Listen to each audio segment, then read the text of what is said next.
Langsung saja, apalagi ini merupakan seni perdebatan ya Bu, bagaimana pelaku keliti itu merupakan anak-anak di bawah umur. Nah, kira-kira bagaimana nih perspektif hukum dalam memandang hal tersebut? Langsung saja kepada Ibu Deni, disilakan. Terima kasih. Selamat sore yang saya hormati Mas Ari Sujito dan juga Prof. Kuncoro dan adik-adik mahasiswa yang saya cintai dan saya banggakan. Assalamualaikum warahmatullahi wabarakatuh. Salam sejahtera, salam sehat selalu. Baik, jadi tadi saya sudah mendengarkan paparan dari Mas Ari, dari Prof. Kuncoro. Rasanya kalau bicara hukum kok sepertinya jadinya kaku gitu ya. Karena bicaranya mengenai kepastian hukum. Meskipun dalam penegakan hukum itu sebenarnya tidak hanya kepastian hukum, tapi juga harus melihat kemanfaatan dan juga harus melihat keadilan.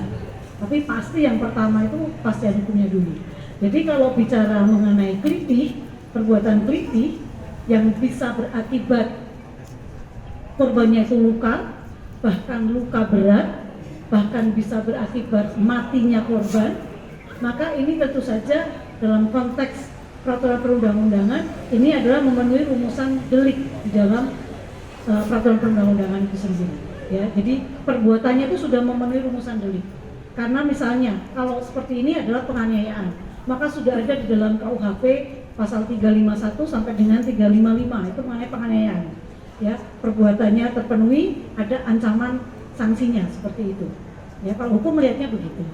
Ya, kemudian tidak hanya di dalam kitab undang-undang hukum pidana, kita juga bisa melihatnya, saya tadi pasal-pasal penganiayaan, bisa juga kita melihat pasal-pasal seperti 170 yang dengan kekerasan bersama-sama, ya, ini dilakukannya bersama-sama. Nah, kemudian juga bisa melihat di dalam Undang-Undang Perlindungan Anak, ya. Jadi ada Undang-Undang 35 2014 ya, mengenai perubahan Undang-Undang 23 tahun 2002 tentang perlindungan anak. Ini juga ada rumusan delik ya terkait perbuatan-perbuatan kekerasan tersebut. Nah, jadi yang penting memenuhi rumusan delik tersebut. Nah, jadi namun demikian, tadi kalau saya kembali lagi kepada anak, maka dalam konteks sistem peradilan pidananya itu diatur secara khusus. Jadi tidak sama dengan orang dewasa. Undang-undang yang kita pakai pun pakai itu juga berbeda. Undang-undang sistem peradilan pidana anak. Nah, di situ bicara mengenai anak yang berhadapan dengan hukum. Anak yang berhadapan dengan hukum itu tidak hanya pelaku, tapi bisa korban dan juga bisa anak saksi. Jadi dia yang menyaksikan ya. Jadi dia yang melihat, mendengar seperti itu. Itu adalah anak saksi. Itu diatur di dalam Undang-Undang Sistem Peradilan Pidana Anak. Ya.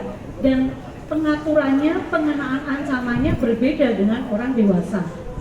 Bagi anak itu tidak mungkin ada penjatuhan pidana seumur hidup. Pernah dengar ya, ada life imprisonment, pidana penjara seumur hidup, pernah dengar ya? Itu tidak akan mungkin untuk anak. Ada pidana mati, saya kira juga pernah mendengar ada pidana mati. Tapi tidak semua perbuatan pidana ada pidana matinya ya. Jadi untuk narkotika juga perbuatan tertentu, terorisme, kaitan dengan terorisme juga tertentu ya. Nah ini ancaman-ancaman tadi itu tadi yang saya sampaikan tadi tidak mungkin dijatuhkan pada anak. Karena anak itu hanya bisa dijatuhkan dengan pidana maksimal 10 tahun. Kalau itu kaitan dengan pidana mati, dengan pidana seumur hidup. Jadi memang ancamannya itu berbeda. Nah untuk umurnya, tadi saya mungkin perlu menyampaikan atau mungkin meluruskan ya. Yang dimaksud dengan anak itu adalah dalam konteks hukum tadi yang pelaku. Itu usianya dari 12 tahun sampai dengan sebelum 18 tahun. Jadi dianggap sudah memiliki pertanggungjawaban pidana. Dia sudah bisa dipertanggungjawabkan atas perbuatannya. Nah, yang sebelum 12 tahun ini yang dipandang belum memiliki pertanggungjawaban pidana.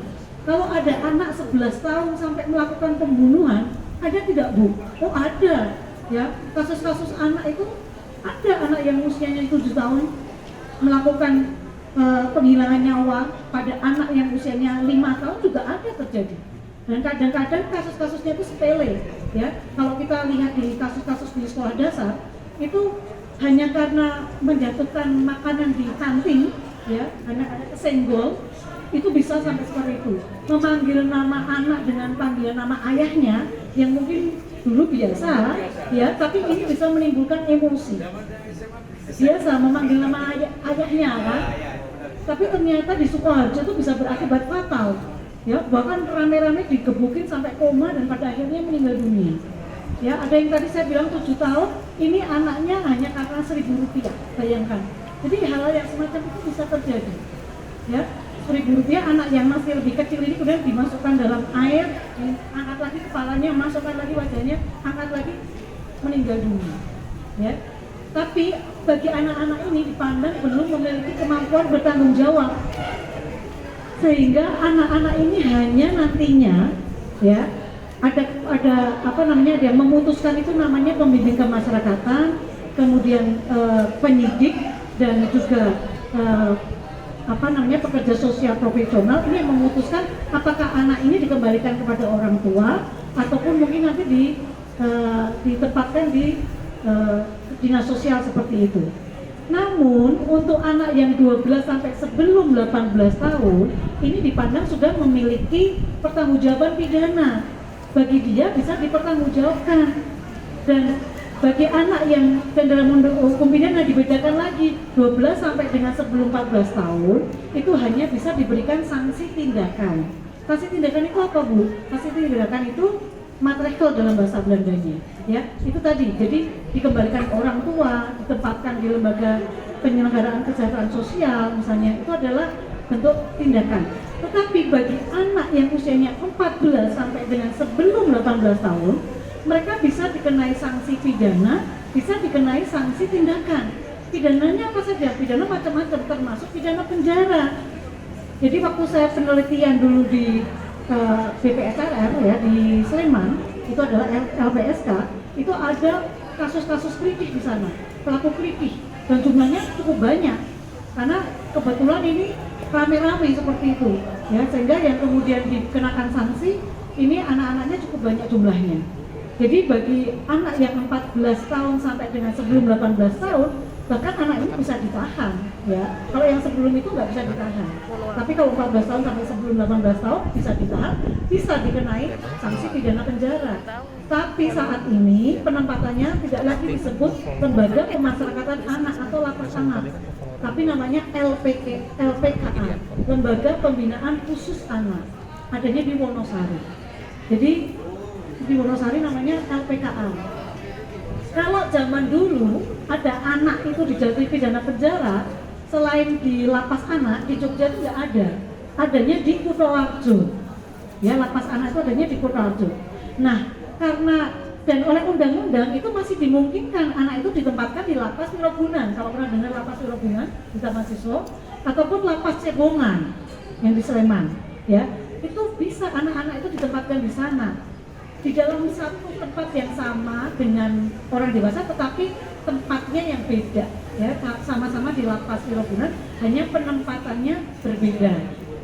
Tetapi dan saya lihat juga itu berdekatan juga gitu loh, jadi nggak jauh-jauh amat dan dalam situasi tertentu mereka bisa berkomunikasi. Itu yang sangat membahayakan.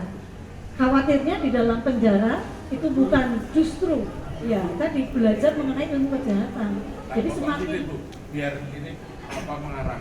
Tadi saya katakan kalau umur 18 tahun itu sudah dihukum, gitu loh. Tapi kalau itu ternyata 14 juga bisa dihukum. Nah berarti gagalnya di mana?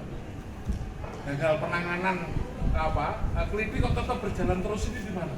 Nah kalau hukum pidana melihat kita dari sudut pandang politik kriminal atau criminal policy, sebenarnya untuk menanggulangi kejahatan itu tidak bisa semata-mata hanya mendasarkan pada aspek hukum saja, ya atau represif ketika kejahatan itu sudah terjadi. Tetapi justru yang paling utama adalah dari aspek preventifnya sebelum atau katakanlah kita sebelum tindak pidana itu terjadi. Jadi pencegahan, pengendalian terhadap kejahatan itu adalah justru yang menjadi kunci pokok, kunci strategis untuk penanggulangan kejahatan. Itu dari sudut politik kriminal, dan ini harus ada keterpaduan. Jadi harus ada keterpaduan antara kebijakan kriminal dengan kebijakan sosial. Harus ada keterpaduan antara kebijakan penal yang tadi saya katakan represif tadi adalah kebijakan yang penal, upaya penal, dan juga harus ada keterpaduan dengan upaya yang non penal, yang pencegahan. Ini harus saling terpadu. Dan yang paling penting jangan lupa adalah juga harus mengefektifkan yang namanya extra legal tadi extra legal system, partisipasi masyarakat. Karena legal system itu nggak bisa hanya berjalan sendiri tanpa didukung dengan partisipasi masyarakat. Jadi memang yang namanya menanggulangi kejahatan itu harus dilakukan secara integral, terpadu. Nah, oleh karena itu tidak bisa hanya mengandalkan pada hukum, karena hukum itu sifatnya atau hukum pidana itu memiliki keterbatasan.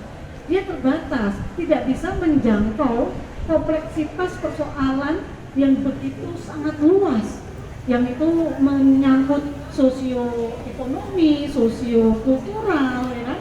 Sosiopolitik, macam-macam, sosiopsikologis. Ini menarik, kenapa? Ada data enggak bahwa pelaku keliti itu adalah residivis? Ya, kalau residivis berarti bisa jadi tidak ada efek jera dari hukuman, gitu. Sehingga penekannya di penanganan residivis. Tapi kalau ini adalah muka-muka baru, berarti persoalannya adalah pencegahannya tidak berhasil. Ini kalau kita mau belajar dari apa yang dijelaskan oleh Bu Perdana tadi. Sorry ya.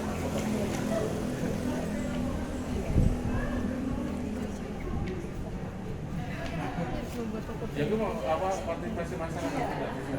Partisipasi masyarakat itu menjadi sangat penting ya. Jadi memang kalau kita bicara jera atau tidak, salah satu tolak ukurnya memang persoalan residif, ada pengulangan atau tidak, ya kan?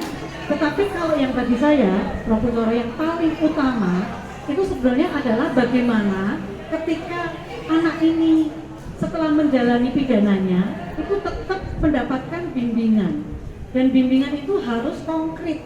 Karena yang banyak terjadi adalah, ingat ya, bahwa yang namanya penjatuhan sanksi, apalagi yang namanya pidana itu adalah nestapa, penderitaan. Jadi lapangan hukum yang paling nestapa itu adalah hukum pidana. Karena sebetulnya lapangan hukum itu macam-macam kan. Ada hukum bisnis, hukum perdata, hukum agraria. Nah ini yang paling menderitakan itu adalah hukum pidana. Makanya saya kalau ketemu kuliah dengan mahasiswa saya nggak bisa cerita yang indah-indah, ya kan? Pasti ceritanya yang nggak enak gitu ya. Terus sebetulnya dosennya baik-baik ya hukum pidana itu ya. Tapi ya seperti ini, jadi adalah yang nestapa, penderitaan. Dan ada ekses negatif dari penjatuhan pidana, apalagi sampai dengan seseorang itu dirampas kemerdekaannya.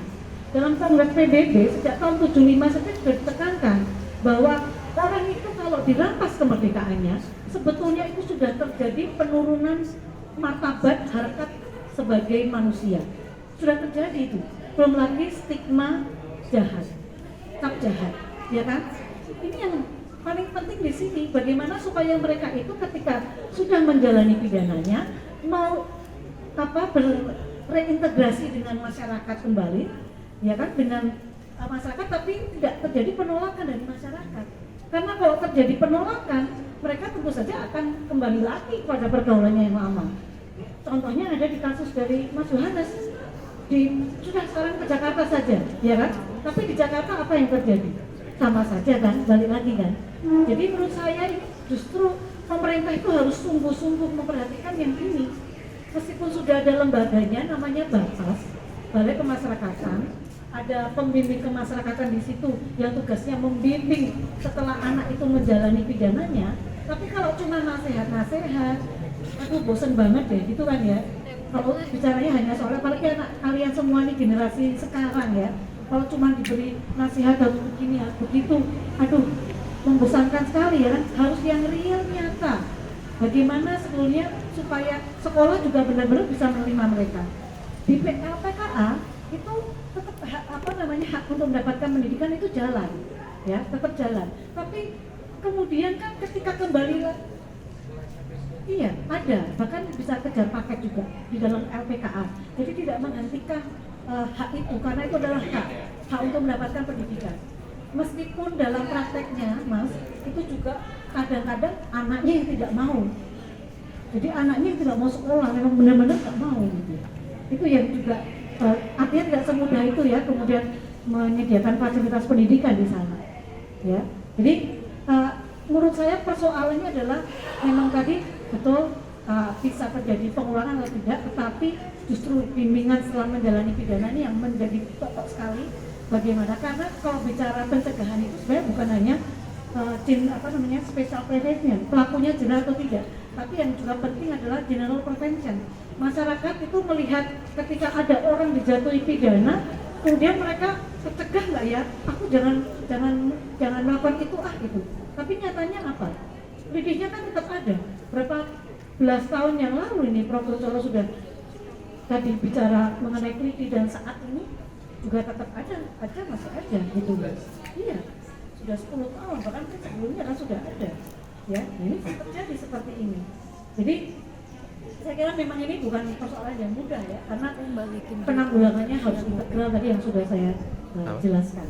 Nah, kemudian dari bukunya sendiri, saya boleh baca ya, soalnya saya khawatir saya lupa. Tapi bagi saya buku ini cukup detail ya, dan yang menarik adalah mengenai perspektif historis dari keliti di Yogyakarta. Jadi saya ikut menikmati lah ketika membaca bagaimana ada preman, ada pertempuran antar geng yang diwariskan secara turun-temurun, dan juga sebelumnya saya sudah menyadari ya, tapi semakin menyadari bahwa ternyata saya sebagai warga Jogja itu saya juga tinggal dengan bersama-sama juga dengan preman, dengan gali, dengan para geng-geng yang ada di Yogyakarta, yang itu adalah fakta ya. Nah juga tadi mengatakan ketidakbahagiaan di dalam rumah ya, ini dalam keluarga, kekerasan menjadi bahasa sehari-hari di dalam keluarga, ternyata ini menjadi pemicu awal ya terjadinya keliti ya kan, tadi dari kasus-kasus yang ada. Dan tadi kalau saya bicara ternyata kesadaran pengasuhan itu menjadi sangat penting, parenting. Tapi ternyata tadi Prof. Kuncoro juga menyatakan ini nggak ada sekolahnya, tapi itu sangat penting ya, kesadaran di dalam pengasuhan. Karena keluarga adalah unit sosial terkecil di dalam masyarakat, tetapi pengaruhnya, dampaknya sangat besar terhadap ketahanan sebuah bangsa maupun negara. Kemudian yang berikutnya, dan ini semua tidak bisa kondisi-kondisi akar-akar tadi karena keluarga itu adanya di luar hukum pidana gitu loh. Jadi ini yang justru harus diatasi seperti itu. Kemudian karena buku ini perspektifnya adalah pelaku dan berdasarkan pada studi kasus, maka kalau bicara studi kasus pasti ada plus minusnya, ya kan? Nah, karena seringkali kalau studi kasus itu akan kehilangan jejak ya, untuk mendapatkan gambaran yang komprehensif mengenai fenomena yang sebenarnya itu seperti apa ya. Oleh karena itu sebenarnya perlu pemetaan yang lebih menggambarkan secara komprehensif ya situasi yang dihadapi oleh masyarakat Jogja, pemerintah maupun negara. Dengan caranya bagaimana juga nanti dengan cara melihat dari sisi korban atau melihat dari sisi victim maupun society-nya gitu. Karena buku ini kan melihat dari sisi pelaku. Jadi saya berharap nanti Mas Yohanes masih akan produktif lagi, masih akan bekerja keras lagi untuk membuat seri yang berikutnya, bisa dari kacamata korban maupun dari kacamata masyarakat, sehingga gambaran ini menjadi lebih komprehensif dan negara itu bisa mengambil posisi bagaimana untuk mengatasi masalah titik ini. Dan yang kaitan dengan kesimpulan saya agak tergelitik gitu. Mengapa? Karena tadi kan dikatakan oleh Mas Ari bahwa kritik itu adalah sebenarnya ruang berekspresi begitu ya. Dan dari buku itu juga demikian ya. Mereka membacok, menendang, bahkan melukai beberapa orang yang tidak mereka kenal sebelumnya. Itu adalah kalimat yang mereka ucapkan dengan bahasa mereka. Tapi bagi saya ini adalah sebagai pengetahuan adalah benar. Tetapi mengesankan sebagai alasan pembenar itu menjadi kurang tepat ya.